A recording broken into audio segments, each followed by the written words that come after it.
नमस्ते, सदावत्सली मातृभूमि, जय हिंद। दोस्तों, शुरू करते हैं आज के डिफेंस समाचारों को। बढ़ते पहले अपडेट की तरफ, जो कि भारतीय नौसेना की तरफ से आ रही है।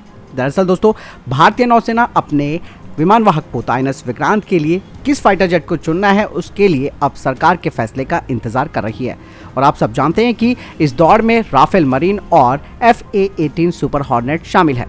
दोनों ही विमान अपनी क्षमताओं के लिए जाने जाते हैं। फ्रांस का जो राफेल मरीन फाइटर जेट है, उसमें अत्याधुनिक एवियोनिक्स, रडार सिस्टम और हथियारों से लैस है। और राफेल फाइटर जेट अलग अलग तरीके के प्रदर्शन कर सकता है, खासकर की लंबी दूरी की मारक क्षमता इसमें है। वहीं दूसरी तरफ अमेरिका के द्वारा विकसित FA-18 सुपर हॉर्नेट भी दोस्तों एक विश्वसनीय और एक बैटल टेस्टेड एयरक्राफ्ट है। अब ऐसे में दोस्तों, इन दोनों में से किस फाइटर जेट को चुनना है, उसके लिए दोस्तों कौन से फैक्टर मायने रखते हैं, जिनके आधार पर इनमें से किसी एक को चुना जाएगा। सबसे पहला है टेक्नोलॉजी ट्रांसफर और स्वदेशी रूप से इनकी मैन्युफैक्चरिंग करना। ये सबसे महत्वपूर्ण पार्ट है जिस पर भारतीय नौसेना विचार करेगी। किस हद तक कौन सा देश भारत को तकनीकी हस्तांतरण और स्वदेशी निर्माण में मदद कर सकता है। इसके अलावा दूसरा आता है ऑपरेशनल रिक्वायरमेंट, क्योंकि दोस्तों भारत के सामने कई तरीके की भौगोलिक चुनौतियां होती हैं, खास करके हिंद महाक्षेत्र में भी। इसीलिए ऑपरेशनल रिक्वायरमेंट यहाँ पर बेहद जरूरी हो जाता है, जिसमें कि रेंज, इंड्योरेंस, पेलोड क्षमता इसमें आती है। इसके अलावा प्रतिकूल मौसम की स्थिति में काम करने जैसी क्षमता भी इसमें शामिल है और इसके आधार पर भी मूल्यांकन किया जाएगा। तीसरा है इंटरऑपरेबिलिटी, यानी कि दोस्तों ये भारतीय नौसेना की जो अन्य प्रणालियां हैं और जो प्लेटफॉर्म्स हैं, उनके साथ ये फाइटर जेट किस तरीके की इंटरऑपरेबिलिटी रखता है, ताकि युद्ध के समय में बेहतर तरीके से इनका इस्तेमाल किया जा सके। और सबसे आखिरी फैक्टर है कॉस्ट और लाइफ साइकिल। दरअसल दोस्तों, हर विमान से जुड़ी खरीद लागत, रखरखाव खर्च और इसका जो जीवन चक्र लागत है, यानी कि ओवरऑल लाइफ साइकिल जो कॉस्ट है, वो भी इस खरीद में एक महत्वपूर्ण भूमिका निभाएगी। और ऐसे में दोस्तों दोनों फाइटर जेट नो डाउट बेहतर फाइटर जेट है, लेकिन मूल्यांकन अब इन फैक्टर्स के आधार पर किया जाएगा। चलिए बढ़ते हैं अगली अपडेट की तरफ। दोस्तों, सीमा सड़क संगठन यानी कि BRO के प्रमुख लेफ्टिनेंट जनरल राजीव चौधरी जी ने कहा कि भारत LAC पर चीन की परियोजनाओं के ही अनुसार अपनी इंफ्रास्ट्रक्चर क्षमताओं को मजबूत कर रहा है। लेफ्टिनेंट जनरल चौधरी ने कहा कि चीन जो बना रहा है, हम उससे कहीं बेहतर बना रहे हैं। इसीलिए इस बात की चिंता की कोई जरूरत नहीं है कि हम किसी भी मामले में पीछे हैं। सीमाओं पर ढांचागत क्षमताओं को मजबूत बनाया जा रहा है। उन्होंने कहा कि भारत सरकार पहले ही सीमा के पास के क्षेत्रों के लिए 662 वाइब्रेंट विलेज परियोजनाओं की घोषणा कर चुकी है। उन्होंने कहा कि कुल मिलाकर 441 गांव अरुणाचल प्रदेश में हैं। इसीलिए उत्तरी सीमाओं पर सरकार बहुत ध्यान दे रही है और बहुत तेजी से इनका विकास हो रहा है। चलिए बढ़ते हैं अगली अपडेट की तरफ, जो कि श्रृंगेला डायलॉग को लेकर आ रही है। सिंगापुर में चल रही श्रृंगेला डायलॉग सिक्योरिटी समिट के बीच भारत ने सैन्य गठबंधनों यानी कि मिलिट्री अलायंस को लेकर एक बड़ा बयान दिया है। इस शिखर वार्ता में भारत की तरफ से शामिल हुए डिप्टी NSA विक्रम मिस्त्री ने कहा कि भारत किसी भी सैन्य गठबंधन का हिस्सा बनने में यकीन नहीं रखता।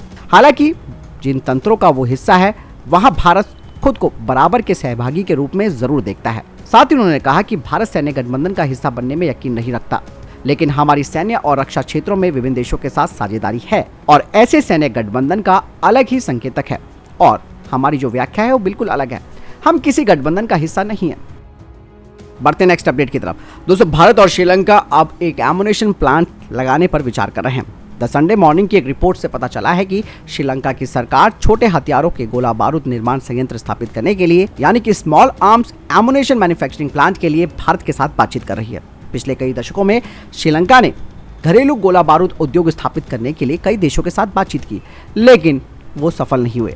श्रीलंका के रक्षा राज्य मंत्री ने बताया कि हम 2024-2025 में श्रीलंका में एक छोटे हथियार गोला बारूद संयंत्र स्थापित करने की चर्चा कर रहे हैं और इसकी लंबे समय से जरूरत महसूस की जा रही थी। दोस्तों, दरअसल श्रीलंका की सेना मुख्य रूप से 7.62 mm गोला बारूद और पिस्तौल के लिए 9 mm का उपयोग करती है।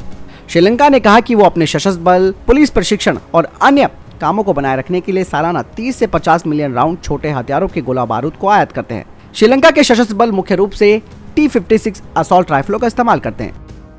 बढ़ते अगले अपडेट की तरफ। दोस्तों, सेना के उत्तरी कमान के general officer commander in chief lieutenant general Upendra Dwivedi ने ऑपरेशनल तैयारियों की समीक्षा के लिए लद्दाख के कारगिल सेक्टर के अलग अलग चौकियों का दौरा किया। रक्षा मंत्रालय की तरफ से कहा गया है कि उन्होंने मनोबल बनाए रखने के लिए सैनिकों की प्रशंसा की और उनकी सराहना की। उन्होंने सबसे प्रतिकूल मौसम और इलाके की विकट चुनौतियों का सामना करने के लिए जवानों के प्रोफेशनल होने की सराहना की। बढ़ते नेक्स्ट अपडेट की तरफ। दोस्तों, ताइवान स्ट्रेट से होकर गुजर रहे एक कनाडा अमेरिकी संयुक्त मिशन के दौरान एक चीनी युद्धपोत अमेरिकी डिस्ट्रॉयर के करीबन 150 गज तक की सीमा में आ गया। इसे चाइना की ओर से एक और आक्रामक सैन्य कदम कहा जा रहा है। और कुछ दिनों पहले दोस्तों आपने देखा होगा कि दक्षिणी चीनी सागर के ऊपर अमेरिका और चीन के 2 विमान भी इसी तरह आमने सामने आ गए थे और चीन के लड़ाकू विमान ने अमेरिकी प्लेन को झटका दे दिया था। कहा जा रहा है कि चीनी जहाज ने रास्ता बदलने के बाद अमेरिकी जहाज को बुलाया और कहा कि आगे बढ़ो या टक्कर होगी। जवाब में अमेरिकियों ने चीन से जहाज से दूरी रहने के लिए कहा, लेकिन चीनी जहाज को आखिरकार दुर्घटना से बचने के लिए रास्ता बदलने और रफ्तार धीमी करने के लिए मजबूर होना पड़ा। कहा जा रहा है कि चीन की तरफ से ये एक उकसावा था। बढ़ते नेक्स्ट अपडेट की तरफ। दोस्तों ईरानी नौसेना के कमांडर ने कहा कि उनका देश सऊदी अरब तथा खाड़ी के 3 अन्य देशों के साथ एक नौसैनिक गठबंधन बनाने की योजना तैयार कर रहा है। ईरान की मीडिया की तरफ से कहा गया है कि इसमें भारत और पाकिस्तान की नौसेनाओं को शामिल किया जाएगा। ईरान की नौसेना के कमांडर शाहराम ईरानी ने बताया कि इस क्षेत्र के देश आज समझ चुके हैं कि केवल एक दूसरे से सहयोग ही इलाके में सुरक्षा ला सकता है। हालांकि उन्होंने ये नहीं बताया कि ईरानी नौसैनिक गठबंधन किस तरीके का होगा। कहा जा रहा है कि इस गठबंधन को जल्द से जल्द बनाया जाएगा, जिसमें कि भारत और पाकिस्तान की नौसेनाएं शामिल होंगी। ईरान के नौसेना कमांडर ने कहा कि नौसैनिक गठबंधन में UAE, Bahrain, Qatar, Iraq, Pakistan और भारत को शामिल किया जाएगा। सऊदी अरब के ईरान से दोस्ती करने पर इजराइल भड़का हुआ है, जो कि ईरान को राजनीतिक रूप से काटना चाहता है। यूएई ईरान और इजराइल दोनों से ही अपने रिश्ते मजबूत कर रहा है। दरअसल ईरान चाहता है कि अमेरिकी गठबंधन में शामिल देश हिंद महासागर में उसके साथ मिलकर काम करें। बढ़ते अगले अपडेट की तरफ। दोस्तों भारत का रशिया से सस्ते तेल का आयात मई के महीने में रिकॉर्ड ऊंचाई पर पहुंच गया है। आंकड़ों से पता चलता है कि अब रूस से आयात सऊदी अरब, इराक, संयुक्त अरब अमीरात और अमेरिका से सामूहिक रूप से खरीदे गए तेल के आंकड़े को भी पार कर गया है। वॉटक्सा के आंकड़ों के मुताबिक भारत ने मई में रूस से प्रतिदिन 19.6 लाख बैरल तेल आयात किया, जो कि अप्रैल में खरीदे गए तेल से 15% अधिक है। अब भारत के कुल कच्चे तेल आयात में रूस की हिस्सेदारी 42% हो गई है और यह हाल के सालों में किसी एक देश के लिए सबसे अधिक हिस्सेदारी है। और पिछले साल आप सब जानते हैं कि यूक्रेन पर रूस हमले के बाद से भारत ने आयात में रूसी तेल की हिस्सेदारी लगातार बढ़ती जा रही है। ये लगातार 8वां महीना है जब रूस भारत का सबसे बड़ा आपूर्तिकर्ता बना हुआ है। बढ़ते अगले अपडेट की तरफ। दोस्तों पाकिस्तान की वायुसेना अगले दशक में 250 से अधिक विमानों को रिटायर करने की योजना बना रही है और साथ ही पाकिस्तान अपनी वायुसेना को आधुनिक बनाना चाहता है, जिसके लिए पाकिस्तानी एयरफोर्स ने अपने बेड़े में पर्याप्त संख्या में चीनी निर्मित JF-17 और J-10C को शामिल करने की योजना बनाई है। ये कदम ऐसे समय पर आया है जब पाकिस्तानी एयरफोर्स पुराने फ्रांसीसी विकसित मिराज 3 जेट विमानों को हटाना शुरू कर रही है, जो 50 वर्ष की सेवा दे चुके हैं। इसके अतिरिक्त प्रोजेक्ट रोज के तहत बड़े पैमाने पर अपग्रेड किए गए मिराज 5 विमानों की रिटायरमेंट भी अब करीब पहुंच चुकी है। दरअसल पाकिस्तानी वायुसेना को पहले ही चीन से 22 J-10C फाइटर जेट्स मिलने शुरू हो गए। इसके अलावा पाकिस्तानी एयरफोर्स रिटायर हो रहे F-16 को बदलने के लिए 40 से 60 J-10C हासिल करने की योजना बना रही है।